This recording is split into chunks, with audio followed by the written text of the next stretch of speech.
Hey, this is Mad Movie Mark of the Mad Movie Mark Movie Review. Thank you for joining me as I review the 1956 French war drama, A Man Escaped.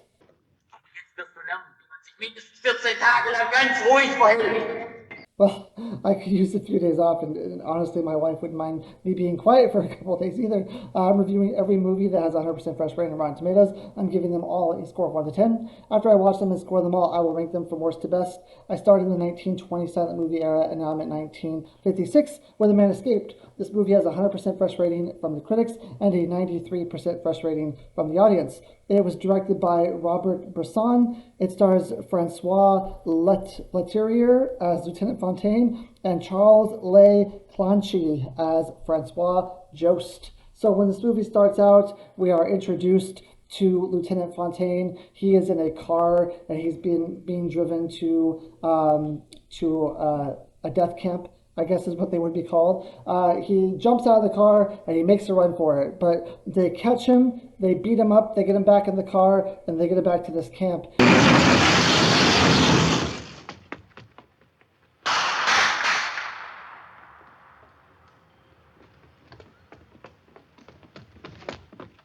And they tell him that you are going to promise us that you're not going to escape again. I want to promise that you will no longer try to escape. And then, of course, he says, okay. And then he says in his monologue that he's going to try to escape the first chance he gets. Mais maintenant, tu vas me donner ta parole que tu ne chercheras plus à t'enfuir. Je vous la donne. Quel jeu jouions-nous? Il ne me croyait certes pas. Quant à moi, j'étais bien décidé à m'échapper à la première occasion. So they first put him in a lower cell on the bottom floor where he is able to communicate with another person in a cell across from him by tapping on the wall. So he communicates with this person by tapping on a wall. He's also able to climb to the top of his cell using a little shelf that they have, and he's able to communicate to people outside. Now, there's a group of people outside who are helping him with letters and, giving him things that he needs, just helping him in any way that they can. Rassurer ma famille, lui donner un espoir que je n'avais pas. Oui, mais surtout prévenir mes chefs que le poste émetteur dont j'avais la charge fonctionnait au profit des Allemands qui s'étaient emparés du code. J'étais décidé à courir ce risque. Et quel risque? Confier mes lettres à un inconnu, c'était peut-être me perdre et perdre avec moi leur destinataire. Well, he figures out what he's going to be doing in the cell. Now, he's hell-bent on getting out. That's his only lot in life. That's his only goal in life, is to get out of this cell. They eventually move him up to a cell on a higher floor, and when he gets to the cell on the higher floor, he notices that the door of the cell is made of wood, and that he could probably pretty easily, if he could find a blunt object, he could kind of get himself out of this situation that he's in. So he spends a lot of time, he goes and gets meals and he gets food that they're offering him, and he waits until the one chance when they give him a metal spoon. He takes the metal spoon and he kind of sharpens it on the ground, kind of whittles it away so it becomes a blunt object, and he just little by little he's trying to get rid of this wood door that he has, but without anyone noticing, without making too much sound. Whenever it makes flakes on the ground, he has to kind of discard the shakes, and it's just a man who is desperate.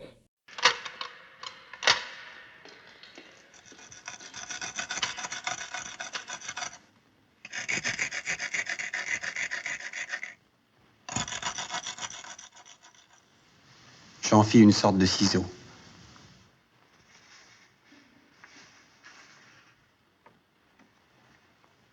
Desperate to get out of the situation and just doing whatever he thinks is possible to get out. So, I mean, he just keeps whittling away at this door like the whole movie. And there are certain points in the movie where he's talking to people outside where you could hear gunshots of people getting executed as he's trying to devise his plan. So there's a lot of suspense here. There's a lot of on your seat, on your edge, on the edge type of stuff where you're really in the moment. You're really into this moment. Is he going to be able to get this door undone? Now, the plot, the title of the movie kind of gives it away because it's A Man Escaped. So you're assuming that he does figure the door out and he does escape, which he does. So he ends up figuring the door out. He ends up getting the panels of wood out, and then he just puts them back in so no one can notice that they're there. Un mois de travail patient, et ma porte fut ouverte.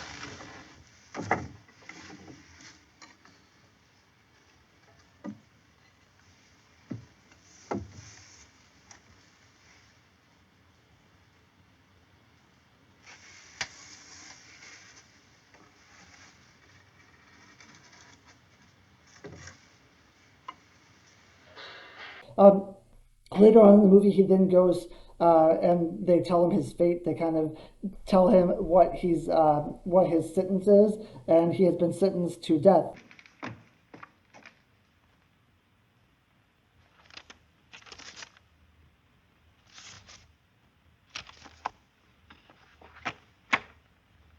L'instruction de votre affaire est terminée, lieutenant Fontaine. L'espionnage dont vous vous êtes rendu coupable et l'attentat que vous avez préparé sont punis de mort. Par conséquent, vous serez fusillé. They're going to execute him, which they pretty much do everyone in this camp. So I kind of already figured they had gotten to that point where they told him they were going to execute him, but I guess not. I guess not yet. It was just implied that if he stayed there, he was going to eventually die or be killed. But then at this point in the movie, they finally say, yes, we are going to execute you at some point. Now, after they tell him that he's going to be executed, they give him a cellmate that he has to kind of figure out what to do with. Now, before they give him a cellmate, before he's told he's executed, he also is able to create a ladder of sorts out of his bed and out of different things that he finds around the jail just in his everyday life. And it's pretty amazing how he's able to fasten this hook that he can like hook things onto and climb. It's actually fascinating. It's very fascinating how he's able to come up with all these ideas and create all these ways of getting out. I don't know if I could have thought of all of this. I probably couldn't have thought of any of this, which is why he's the only one to escape.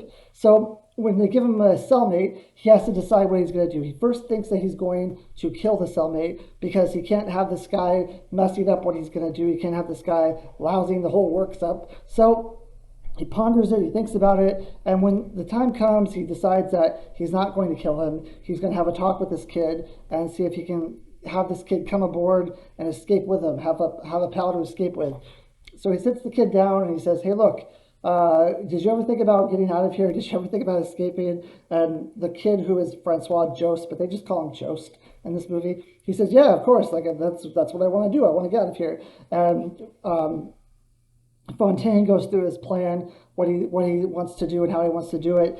And he keeps saying we, and he says, well, now I'm saying we because you're in this with me, because you're in the same cell as me, you're in it with me. And Joe says, well, I think I have a choice here. I don't think I have to join you in this escape. It might not work, and then we'll be killed. So why would I do this? And Fontaine pretty much says, no, you don't have a choice. You either do this, or I don't want to talk about what I'll do, but this is something we're going to do. We're going to escape. Je te ferai profiter de ta liberté, je m'en charge. Tu as fait un drôle de travail. C'est tentant. Tentant? Mais Jost, il n'est plus question pour toi de choisir, tu dois bien comprendre. Je suis libre de dire oui ou non. Maintenant que tu sais tout. So they wait until the perfect time to do this, the perfect time at night.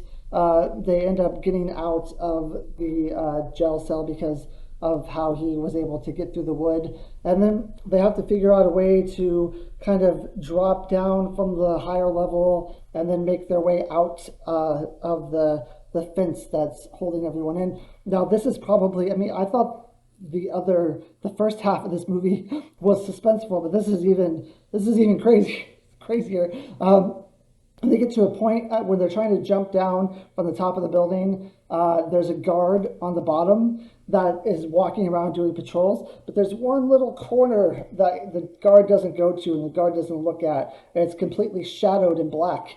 So Fontaine realizes I have to drop down there, and then I have to do away with the guard. So he ends up doing that. It seems like this scene takes an hour just because of like how tense it is, how much they're able to drag it on, how they're able to really keep you in this moment where this moment feels like it's never going to end and he's never going to get out of this situation. But he eventually takes care of the guard, and then the rest of the movie is them trying to get over the final gate that they have to, and get across to it. I don't want to give up too much of that and what they do and how it happens, but it'll keep you on the edge of your seat, even though you know he's going to escape because that's the title of the movie.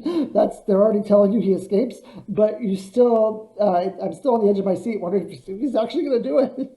I don't know why, because they told me that he would, but it's absolutely phenomenal. It's fantastic. The cinematography in this movie is amazing.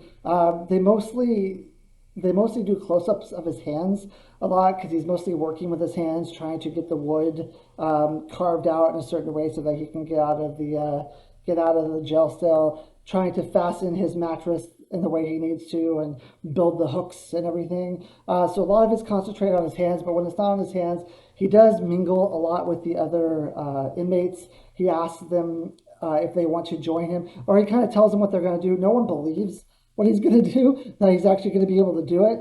But after a while, after they see what he's doing and see what he's able to accomplish, they start to think, maybe you can do this. Maybe it's something that you're going to be able to do. So one of them asks if he can go with them, but then once he hears the full plan, he decides it's probably not going to work. So he ends up not doing it. But there's a lot of back and forth with other inmates when he can. I mean, a lot of times he's not able to talk to other inmates just because they're so strict on what they can do. But it's gripping. It's basically in one area for most of the movie, which is the jail cell. But there's some stuff outside of there, with, like I said, with other people. But it's really quite good. I mean, it's like a Holocaust movie. He's a prisoner of war.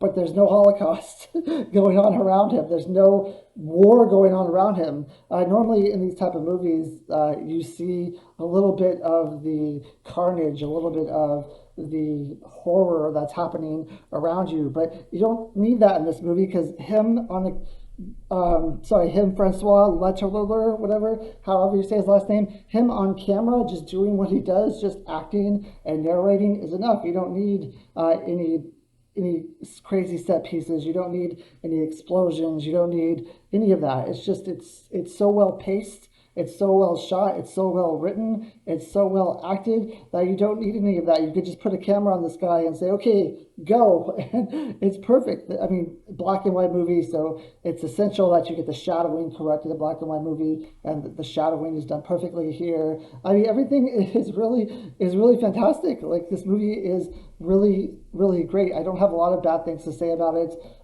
Maybe at the beginning, and some of the stuff when he's like actually carving the wood out, sure, it's suspenseful. It kind of keeps you on the edge of your seat. Maybe it ran a little bit long. I don't know if I can say that or not. Maybe they could have tightened it up a little bit there, but it's an amazing movie. It's beautifully acted, beautifully directed.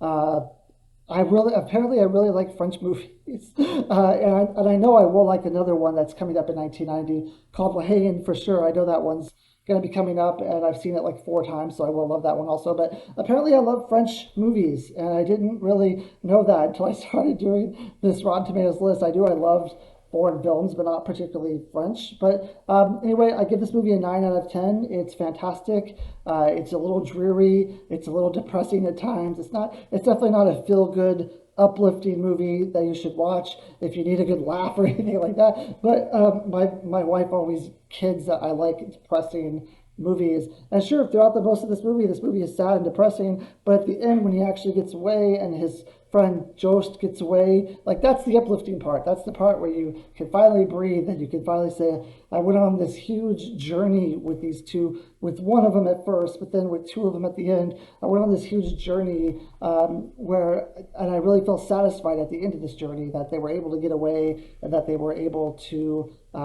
be the only people in this whole camp that ever escaped. I think they said in the beginning there was like 10,000 people in this camp at one point, or all together, like the whole life of this camp, and they were the only ones to ever escape. So absolutely fantastic. The fact that it's a true story makes it even better, makes it even more amazing. And I'm glad they didn't back then in the 50s. I'm glad they didn't try to Hollywood stuff up a little bit, and take the story and make it so crazy and out of the realm of possibility that you wouldn't believe it. I'm glad that they stayed true. I'm assuming they stayed true to the story, and they did a really good job with it. And like I said, I give it a 9 out of 10. Thank you. I hope you have a good day.